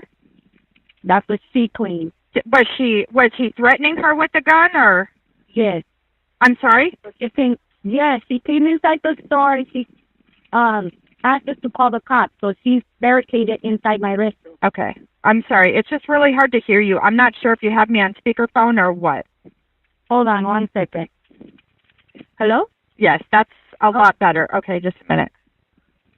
Okay. And the vehicle is still there? Yeah, he's right outside my store. I don't even know if I should lock the store or not, but Okay. Okay. All right, just a minute. And you said it's a silver Nissan Altima? Yeah. A two-door, two-door or four-door? Looks like it's a 4-door. Can you tell if he's white, black, or Hispanic? I think, I'm not sure. I can't really see from my camera. Is she white, black, or Hispanic? She's white. Did she appear to be injured at all? No. How old is she approximately? I'm not sure. I think she's like in her early 20s. Okay, can you just try and keep an eye on the vehicle too, and if it leaves, tell me which way it goes while I'm asking you the questions? Okay. Yeah. Okay. Is she still in the bathroom? She's still in the restroom. Hold on, let me ask her first. I know she. Is she still in the restroom? Yeah. Oh yeah, she does not want to go out. She's barricaded in the restroom. What? Okay. Oh, was the guy came looking for her? Did he? No, he did not. Okay. He's still in but he's looking like through the window. He's looking out his car window? Yeah. He looks like he's Hispanic. So he's looking out the car window to see if he can see her? Yes. And he appears to be Hispanic? Yeah. How old approximately? I don't know, ma'am. I think maybe same age, early 20s. Okay. Keep an eye in the front. There's a silver car, an Altima. Is it parked near a pump, or where's the car parked? It's parked right in front of the store. Do you have a license plate on the vehicle by chance? I can't make out the license plate because it doesn't have one in the front. Okay. Is the guy in there? Is the guy in there? Do you see a deputy pulling up or no? Is there a cop pulling up? I don't see anybody pulling up yet. Okay. What's your last name? Mine is.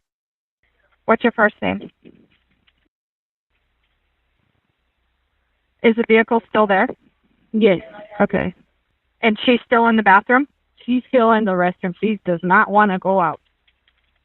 Keep an eye on that car, that silver car. Because he's threatening to go out. She barricaded herself in the restroom. So I'm calling the cops. Oh, it looks like he's. All right. Oh, good. He has a gun. Get out.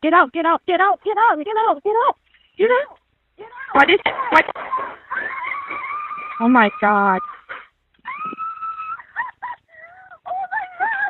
Oh my God. Did they just shoot a gun? Is anybody injured, ma'am?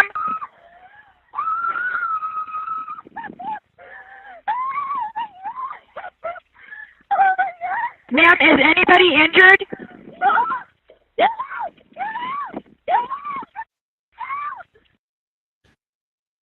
Okay, I'm going to pause this for a moment. If I can get this other gone. There we go. I'm going to pause it for a moment. What you've heard is the 911 call. The 911 operator stayed online until after law enforcement had made contact at the store. The initial report was, as you heard, that a woman reported to a store clerk that she was being threatened by a man sitting in a car, very descriptive of the car.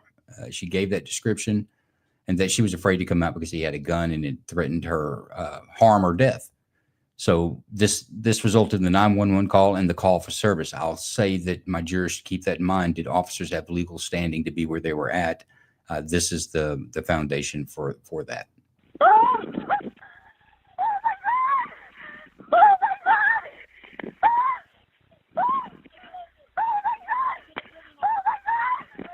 A shot fired at this AM/PM. Ma'am, what happened? guy went inside the store. The guy went inside the store with a gun? And I don't know if he's alive. Okay. Okay, ma'am, calm down, okay? So, listen to me. Oh my God. Okay. I left the store. Okay. I left the store. I should have left the store. I should have left the store. I didn't think this was for real. Right. Oh my God, I feel so guilty. No, ma'am, you did the right thing. Don't feel guilty.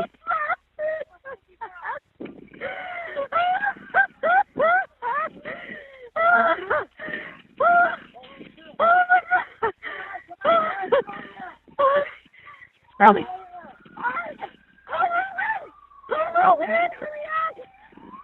Okay.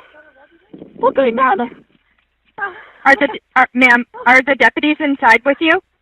Yes, but I don't know. Is the cop hurt? Is the cop hurt? Oh my God. So the guy that was in the Nissan went inside the store? Oh. Yes, he went inside the store. He had the gun. Okay. And then the deputy went behind him. Okay. And then the deputy went behind him. Okay, is the girl still in the bathroom? Yes.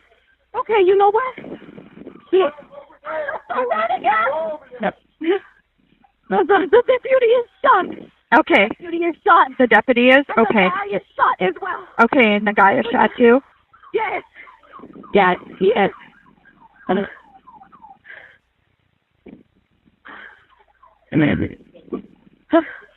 Do you know, is anybody else injured? Yes, look. One deputy down and the suspect down. Okay. Can he give you the plate number? Because Damn, she went to police talk. One deputy down, suspect down. semi medical. oh my God. Plate number.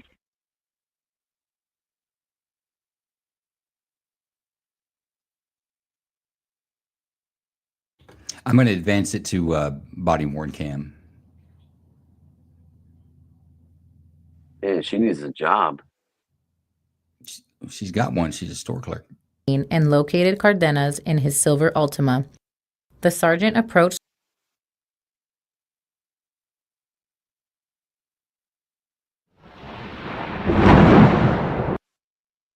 officers in a attempted to detain him. Cardenas entered the store, drew a handgun from his waistband, and shot at the sergeant. Cardenas and the sergeant exchanged gunfire. During the exchange, Cardenas's gunfire struck the sergeant's legs and a taser which was holstered on his duty belt. The sergeant fell to the ground outside of the store as Cardenas continued to shoot. Cardenas walked out of the convenience store and advanced towards the sergeant with his firearm still in hand. The sergeant returned fire and struck Cardenas several times, which caused him to fall to the ground. The following is footage from the sergeant's body-worn camera.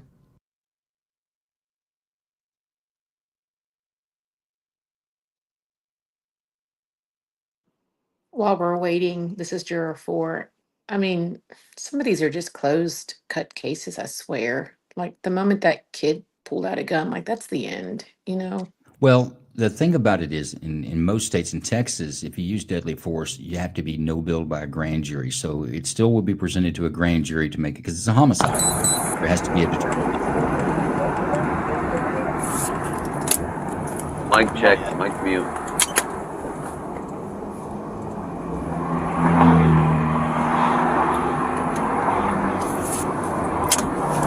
Can the next unit get with the RP, please?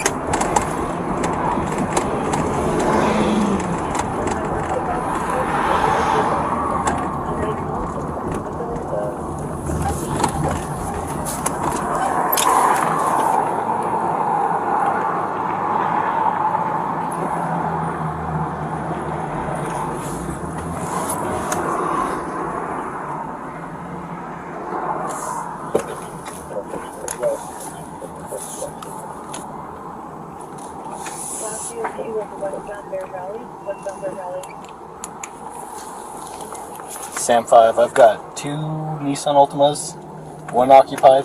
one with blacked out windows.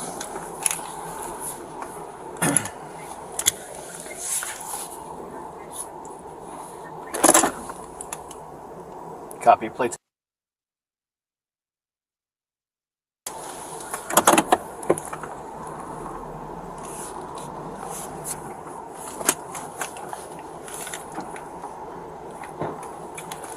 Got no visual on the driver, but it looks to be occupied by a driver.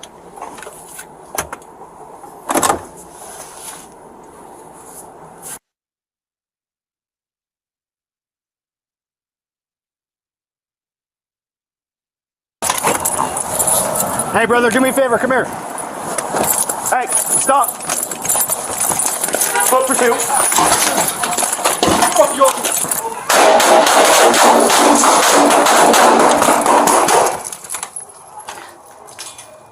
Sam 5, I'm hit. Shots fired.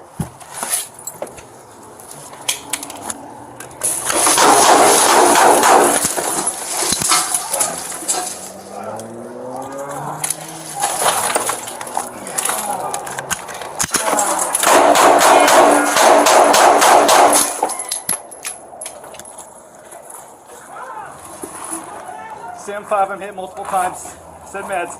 Suspect down.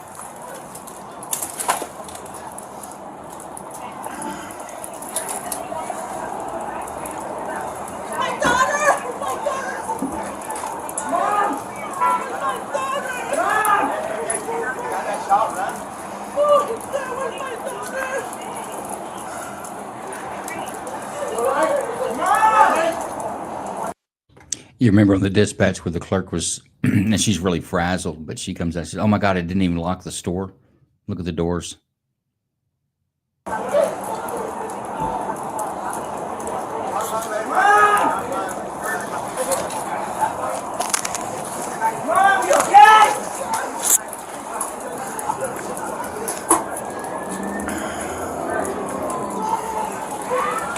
Sam 5, that's affirmed.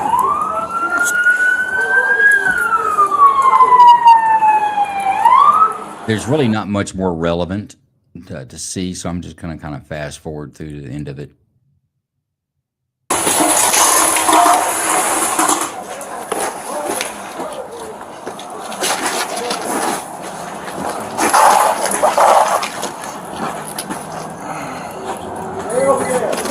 That folks is what we call a DRT. Here, take the gun. Holster, Sheriff, holster. Go over there!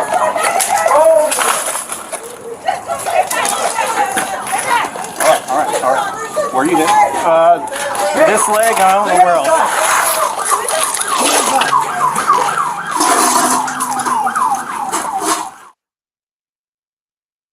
The following is surveillance camera footage from inside the store.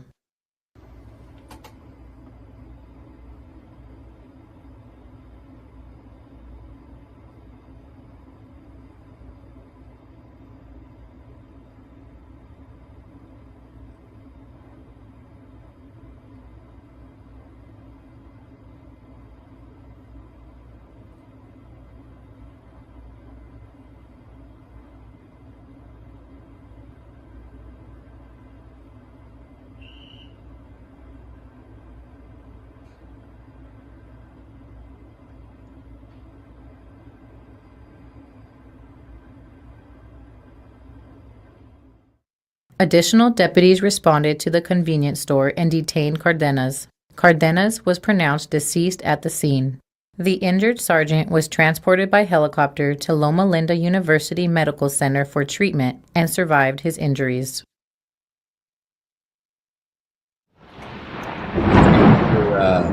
That's the state's evidence. I think the video speaks for itself. Any questions, anything you want to go back and look at? And remember, we've got the questions that you kind of answer. Do the officers have good faith or believe they had good legal standing to be where they were at? The state says yes on this. Did the officers act reasonable with the information available to them at the time? I say the state says yes on this. And was it reasonable? Was it reasonable that the officers believed that the use of force was necessary? And I think the state says yes on that. Obviously, that's what we're here to show as the state.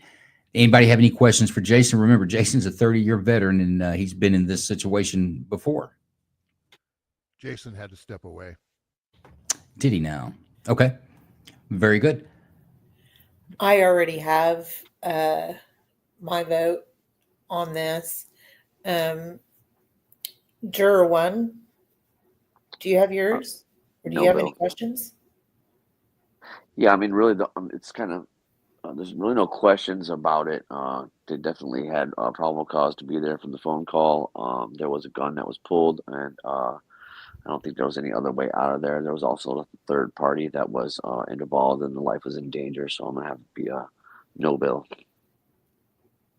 Juror 2.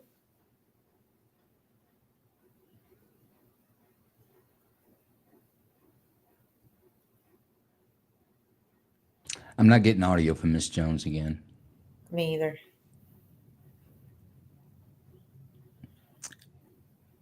How about Juror 4, Charlie Sue? Do we have audio for him? For you? That's a no bill, like 5 minutes ago. You don't want to talk about it? You don't want to talk about it? That's a no bill. Lord, just golly. I want to be on the grand jury. How many of these do they hear a day? In real life, like really, like they have to present all the details. You'll have every felony case has to go before a grand jury. They'll sit all day and listen to a few. It's just crazy. I don't think people realize there's a grand jury before a 12-man jury. A lot of people don't know this, but yeah, this is a no bill. I couldn't imagine if now I can understand the purpose of grand juries, because could you imagine how many court cases would go through jury, and it would just bottleneck all the court cases. But yeah, this is a no bill. I mean, just sheesh. Miss Jones says it's a no bill for her either. So that's our 3 right there. It's a no bill for me too. Are you looking at the chat in this room, or are you looking at the chat on X? Because I'm watching the jury room on X that Joe set up. I'm looking at the private chat here. Okay, I'm afraid to hit that because it bumped me out last time, so I'm just not going to click that. I'll be honest with you. I don't watch either one of the chats. I've got so much going on. I got to figure out how to do this producing and still host at the same time. So I'm not watching any chat here. So when the audio fails, it's a problem for me. So that's a no bill. I want to bring up the point, and that's kind of the point of this show, is that the grand jury is like we don't talk about that very much, but it's a very important thing we have as individual Americans to protect us from going through the process of being tried for a crime. Think about this. Donald Trump went through quite a bit on his court cases. And I would say if he wasn't Donald Trump, he probably would have gone to jail. It takes a lot of money. It takes a lot of fight to fight the government. The government has all the resources to fight you. And when you go into, we speak about justice. When you're charged with a crime and you go into a courthouse and you sit down at the table, and your attorney, the chair you sit in is paid for by the government. The table you put your elbows on, paid for by the government. The water that you drink, paid for by the government. The prosecution gets a salary from the government, sitting in a government chair, sitting on a government table, drinking government water. The judge gets a salary from the government, sitting on the government bench, drinking government water. The jury gets a stipend for being there for every day that they're there, drinking and eating government food. You are the only one there that's not the government, that doesn't have some sort of a tie to the government. That's why I'm a real big believer in the grand jury system. I think it is a good filter to prevent people being charged with crimes that they can't answer those 3 questions, quite frankly, when it comes to law enforcement. But every crime has an element to the offense, and that's what the grand jury, and it's a low bar. It's like, meh, yeah, I think that this needs to be looked at further. Is all that a grand juror has to determine to send it to as a true bill and send it to trial. But it is one of the things I like to try to bring, and I don't have the format down yet. We're going to get the format down, working on it very, very diligently and hard to get this worked out. But I would like to shine a little more light on the grand jury system. It's intentionally secret, though. You don't know who the grand jurists are. You don't really know what's discussed. And it's not a bicameral. In other words, you don't have 2 sides. You only have the state in there presenting the evidence. And when they say a ham sandwich can be indicted, depends on how the prosecution presents the evidence, in my opinion. But anybody have any We're down to what? Yeah, We've I got have. about another 20 minutes. I don't think we have time for another video. I do have something that we can talk about with our, if Jason could get back here with our 3D response friend. But go ahead. Any comments or questions on the grand jury, guys? I just have two comments. The first comment is it pays to learn about the law and be a pro se. That way you can fight these cases for 0 cents and you can bottleneck the government. Yeah, good luck with that. I think that you better have some deep pockets. You're going to bottleneck the government.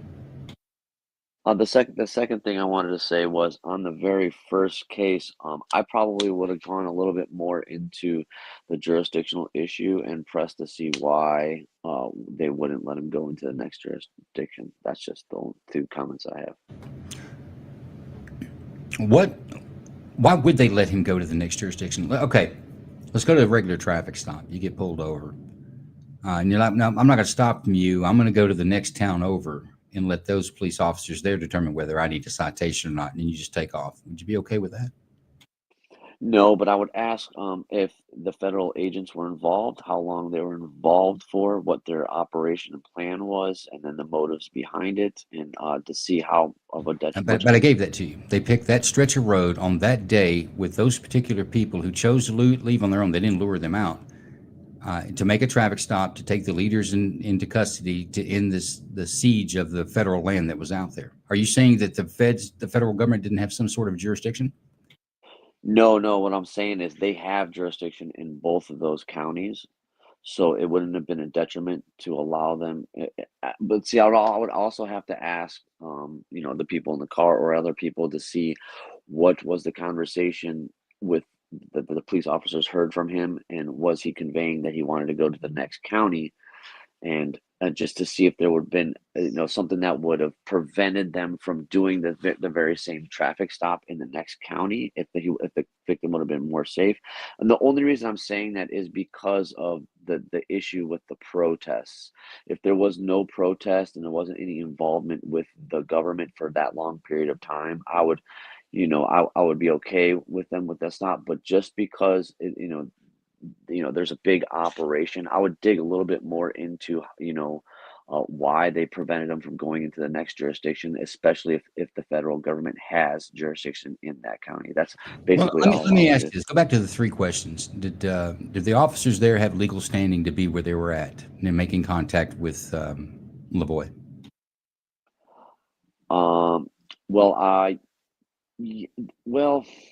If I guess they would technically, if they were under investigation and being followed. So, and I see where you're coming from. You're talking about the very instant. I'm talking about what a grand jury is supposed to decide.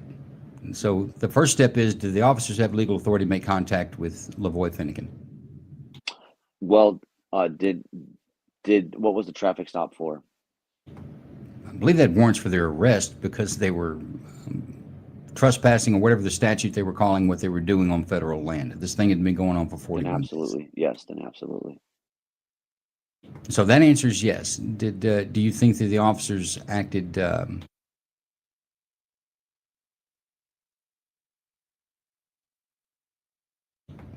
you think the officers acted reasonable with information available to them at the time? Yes. Do you think that the officers it was reasonable that the officer believed the use of force or deadly force in this case was necessary? That one I would probably have to dig a little bit more into the testimony of the officer with the taser gun and the other officer with the pistol, and I would Let me ask you why is the taser so important? There was a couple of questions asked about that. Why is the taser so important? Because it would have been done without deadly force versus deadly force. And then the other question is, the bullet that went through his heart, was that done by the FBI agent or the actual cops, the county cop? I'm not sure who was responsible for the round that actually went through his heart. I think all of them are in the same boat when it comes to the use of deadly force. They all discharged a firearm and struck his body. Let's go back to the taser. So the taser is less lethal. Is an officer required to use less lethal when a reasonable person would believe that deadly force is amiss? No. Or why does the taser matter? Well, I would have think they would have tried to do less deadly force first before going to deadly force, considering it was a setup to get Is the that an guy up. obligation?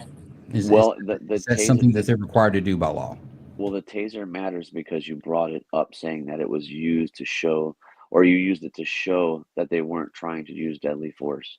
So, I mean, that's the only No, hang reason. on. Let's don't parse the words. What I said specifically is that their intention was not to kill him, because in the news media, and I think Doc is still with us, there's a lot of, in fact, there was people in the truck that said that he had his hands raised and said, was trying to surrender, and they shot him and gunned him down anyway. Kind of like the Missouri Ferguson things, hands up, don't shoot, something that never happened.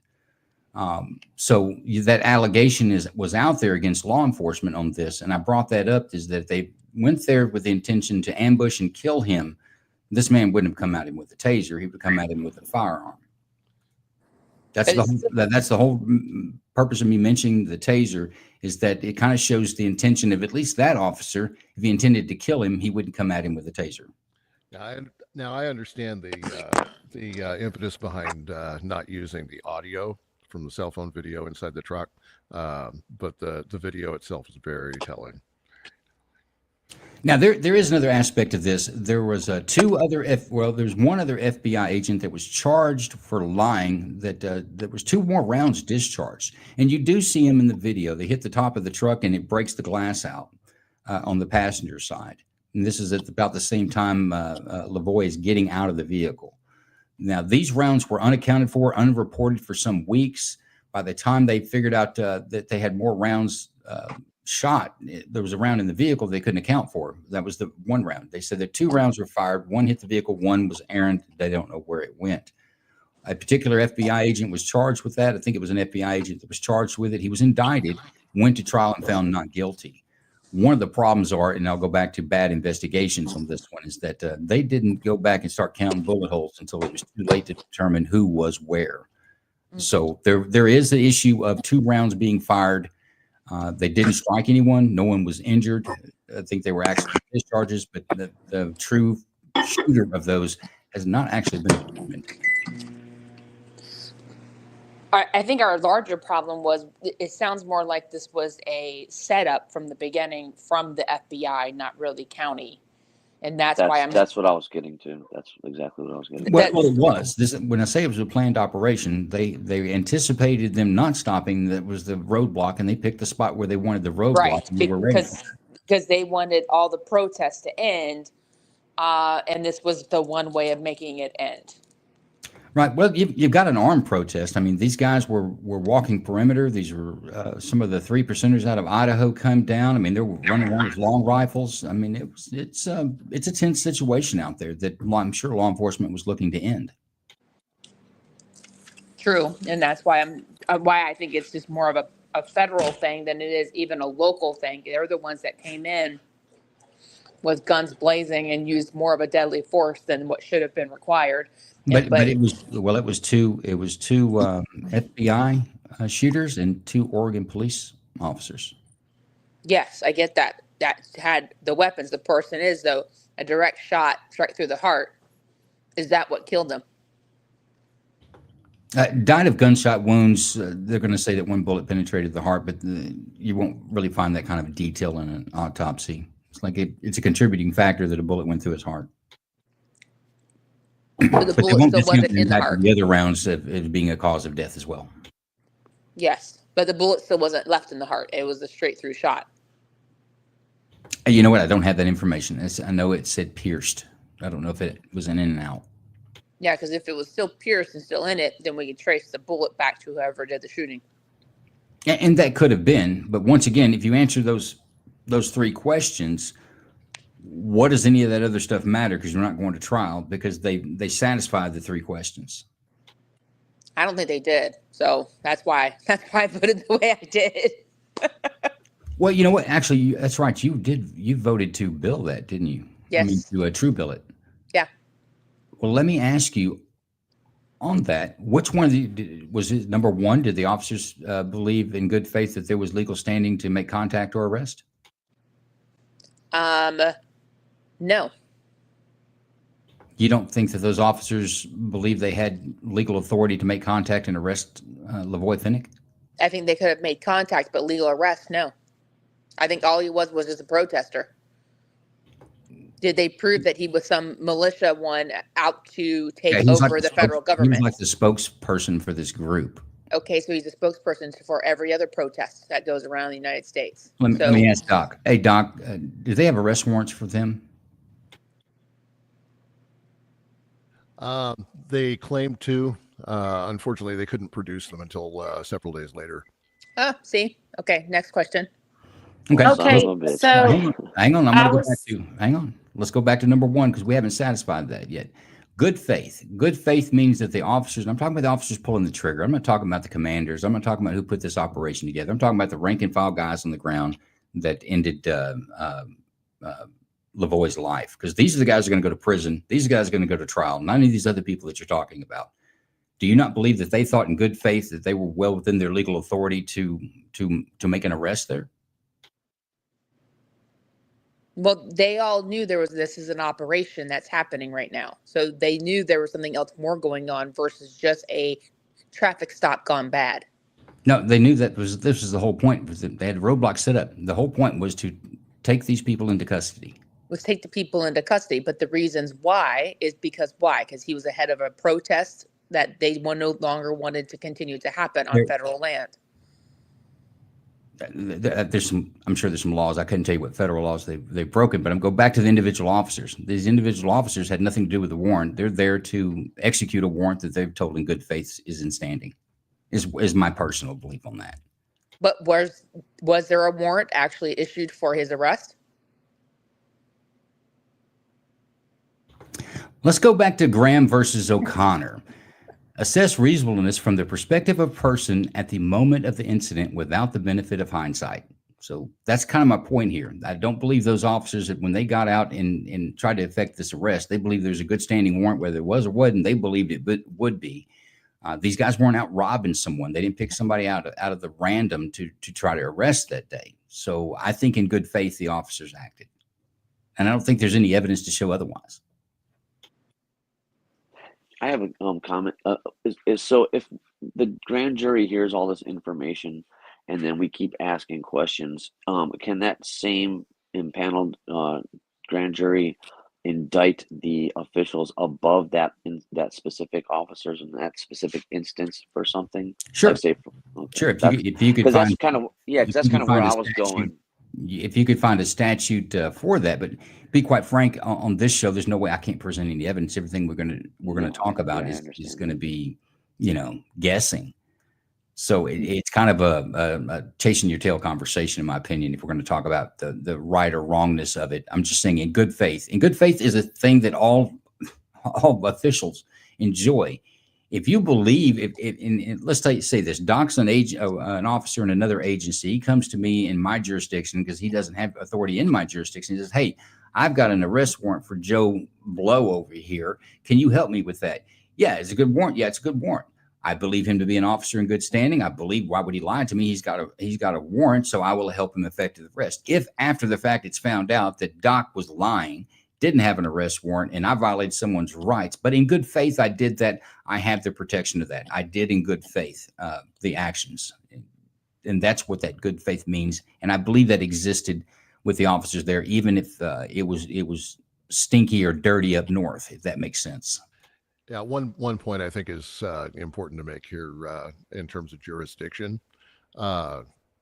Sheriff Palmer, Grant County, had contract with Harney County to provide law enforcement. The extent of law enforcement presence in Harney County normally was David Ward, who had been appointed by the court a year earlier. He was it.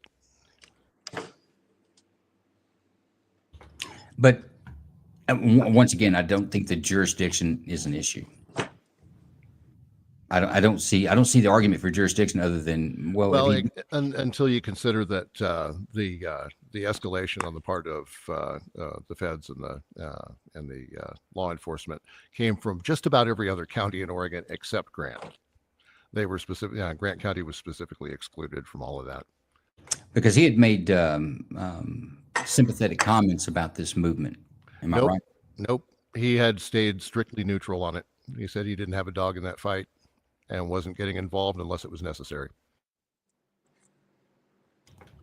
Once again, when it comes down to the actual, and Doc, you and I talked about this before we did it. There's a whole lot going on in this story that we're not really touching. And I would say a grand jury didn't. By the way, the grand jury that heard the officers and the use of force for this incident, they agreed with you. It was no bill. They agreed with that the officers acted in good faith. The officers had acted in good standing, in good faith. Believed that the officers' actions were reasonable, and that a reasonable person would have believed that imminent fear of serious bodily injury and or death to themselves or a third person existed, and they no-billed these officers. So you guys did the right thing, except for Mrs. Jones. Mrs. Jones, she did not. She messed this one up. Well, my issue is with the federal people, not with the county officers. What's the difference? The difference is that it was a setup from the get-go on their side to get the protesters and the protest to end on the federal land that they more than likely wanted to expand or do something more on.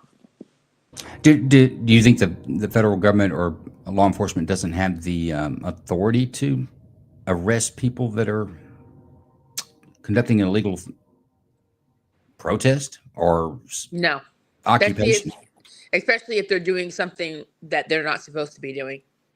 So, like, are they occupying us? Are they taking land that is either was privately owned and now they're taking over that land as controlling it, or what they call a domain, right? Eminent domain, because they're going to utilize it for another means. Well, let me ask you this: according to the Constitution, where's the venue to fight that out? The venue would be federal court. Right. That's what I'm talking about. That's my issue, is on more the federal side versus the county, the little county itself. The county just got used. It's the federal stuff that's happening there. Like I say, I don't disagree. I think there's some hanky stuff going on with the Bureau of Land Management. But I would say, and I'll go back to Frederick Douglass, we protect our rights in the three boxes: the ballot box, the jury box, and the cartridge box. But add on top of that, those are in order. The first place we should maintain our liberties is in the ballot box by paying attention to who the hell we vote for, quite frankly. If that doesn't work, then we go to the jury box. If the jury box fails us, if the first two boxes fails us, then we can pick up the cartridge box. And then the feds couldn't get away with you if you swear an oath to the Constitution. You can't stand in the way of that one. But the first two have to be checked. And I say in this case, I don't think they exhausted it at the level they should have. They were arguing the wrong place, in the wrong venue. They should have been in federal court. Yes. And I think when you violate the order of the boxes, protesting, but they should have had lawyers coming and arguing. And instead of the feds coming in and trying to stop the protest, they should have said, "Hey, but they let it go on for 41 days." Right, 41 days is nothing. That's not a very long protest. We had campus protests out here screaming, "We love Hamas," a lot longer, and you don't see them taking them off until Trump came into power. Can I make a comment? I separated the two issues because you're talking about a specific instance with those officers in that instance, and the protest is something totally separate. I don't agree with the federal government in the way they handled that protest, but I separated the two. Now, I was on the grand jury, and I'm going to ask Joe this. I would dig more into the leadership and to what they were doing, and then I would try to bring an indictment up, up higher above, not just the officers. But a question I have for you, Joe, is who ends the grand jury panel? The grand jury panel will be selected by typically registered voters in the jurisdiction by a court of record. In Texas, it's a district judge. He will make the selection. He appoints the jury foreman, and he says how long they're to serve, but it's somewhere between 1 and 3 months. And so they, I mean, can the grand jury just keep asking questions, or is it like a time frame? I'm just kind of curious to see how. Yeah, jury foreman and the prosecutor. It's very informal. I've been in a couple of grand juries. It's very informal. You kind of sit across this big conference table and you just talk. Now, when it comes time for the jury to question you, you got to raise your right hand, and you are on record. And penalty of perjury does apply, but it's very laid back. If you ever have the opportunity to serve on a grand jury, don't try to get out of it. You usually meet once a week, unless there's, and they can call you in at any time to like, hey, we need to get this indicted, maybe a very specific case. They'll call you in, they'll go through, not unlike what we've done here tonight, about as formal. And then you'll make your determination, but you make your determination on paper. Somebody said, can you change it later? No. Once you do that, it's signed by the jury foreman. The reason the jury foreman is sworn in by the district judge is because they're the actual official that needs to sign saying this is a true decision. But once it's signed, it's done. If you want to go beyond that, you would have to bring up another indictment, which a grand jury can, by the way. A grand jury can indict anyone if probable cause exists. But folks, this is the end of our show. We're going to have an after party on X. I encourage everyone to join us over there. I'd love to get some feedback on the new format and discuss some of these cases in further and maybe some more detail. I want to give a special thanks out to Kay being the jury foreman tonight, Miss Jones, absolution, the People's Lobby, and our friend Charlie Sue. Thank you guys for volunteering and being our grand jury here tonight. Thanks, everyone. Thank you. Thank you. Do you ever get any money from Costello? No. And did you ever get any money from Meyer Lansky? I never got money from any of those fellas. None of those fellas. None of these that I've been reading about, or none that I knew. They never gave me anything. None of the Shetties? No. I don't even speak to the. I mean, I met that Charlie once or twice. I don't even talk to him. You don't like him? I was conscious of the fact that he had a reputation for being an outstanding bookmaker. You ever hear him referred to as the Prime Minister of the Underworld? That term I did not. Also known as Duck Perella. I refuse to answer on the grounds of negligence. Got any business? I refuse to answer on the grounds of attempt to criminal. You have any profession? I refuse to answer on the grounds of negligence. Have any occupation? I refuse to answer on the grounds of negligence. Are you a known racketeer?